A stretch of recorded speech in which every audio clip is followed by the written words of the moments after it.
చిత్తూరు జిల్లా పూదరపట్ట నియోజకవర్గం బంగారుపాలెం మండల కేంద్రంలోని ఆంధ్రప్రదేశ్ వైద్య విధాన పరిషత్ ఆసుపత్రిలో శుక్రవారం ఉదయం 11 గంటలకు మెడికల్ ఆఫీసర్ శిరీష ఆధ్వర్యంలో అధిక రక్తపోటు దినోత్సవ అవగాహన ర్యాలీని నిర్వహించారు. ఈ సందర్భంగా రోగుల చేత వైద్య సిబ్బంది చేత అధిక రక్తపోటుకు సంబంధించిన ప్రతిజ్ఞ చేయించారు. ఈ సందర్భంగా ఆమె మాట్లాడుతూ అధిక రక్తపోటు వలన కలిగే దుష్ప్రభావాలను రోగులకు వివరిస్తూ వ్యాయామం చేయకపోవడం వల్ల బాధల వల్ల బీపీ, షుగర్ వంటి వ్యాధులు అధికంగా వస్తాయని తెలిపారు. జనరల్ మెడిసిన్ డాక్టర్ శాలిని మాట్లాడుతూ అధిక రక్తపోటు ఉన్నవారు క్రమం తప్పకుండా బీపీ మాత్రలు, వ్యాయామం తప్పకుండా చేయాలని తెలియజేశారు.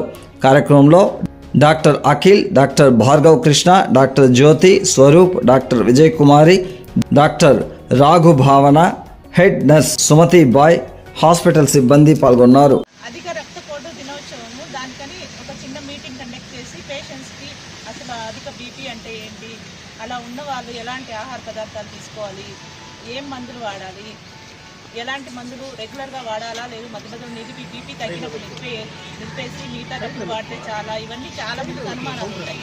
సో అలా బీపీ ఉన్నప్పుడు ఏంటి మనం కరెక్ట్గా మందులు రెగ్యులర్గా తీసుకొని మనం వ్యాయామం అంటే రోజు కొంచెం ఒక అరగంట అయినా వాకింగ్ చేస్తూ ఉప్పు తక్కువ ఉండే ఆహారం తీసుకుంటూ డాక్టర్ చెప్పినట్టు మనం ట్రీట్మెంట్ తీసుకుంటే బీపీని కంట్రోల్లో పెట్టుకొని ఆ బీపీ వల్ల వచ్చే ఇబ్బందుల నుంచి మనం బయటపడచ్చు.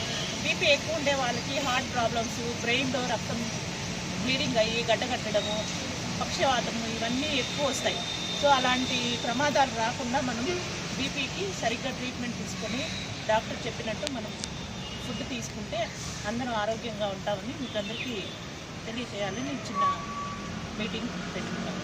వయసు పరంగా చూసుకుంటే 50 సంవత్సరాలు, 40 సంవత్సరాలు, 50 సంవత్సరాలు పైబడిన వాళ్ళకి 130 నుంచి 140 వరకు కూడా మామూలుగా కన్సిడర్ చేస్తామని నార్మల్ బీపీగా. ఒకవేళ 140 దాటితే 50 సంవత్సరాలు పైబడిన వాళ్ళకి వాళ్ళు కొద్దిగా ఉప్పు తగ్గించుకొని తిని కొద్దిగా నూనె వస్తువులు అవన్నీ తగ్గించుకోవాలి, రెగ్యులర్గా వాకింగ్ చేయాలి. అలాగే బీపీ మందులు కరెక్ట్గా వాడుకోవాలి. 150/90 ఉన్నప్పుడు ఖచ్చితంగా డాక్టర్ సంప్రదించి బీపీ మందులు పెట్టించుకొని కరెక్ట్గా వాడుకోవాలి, ప్రతిరోజు వాడుకోవాలి.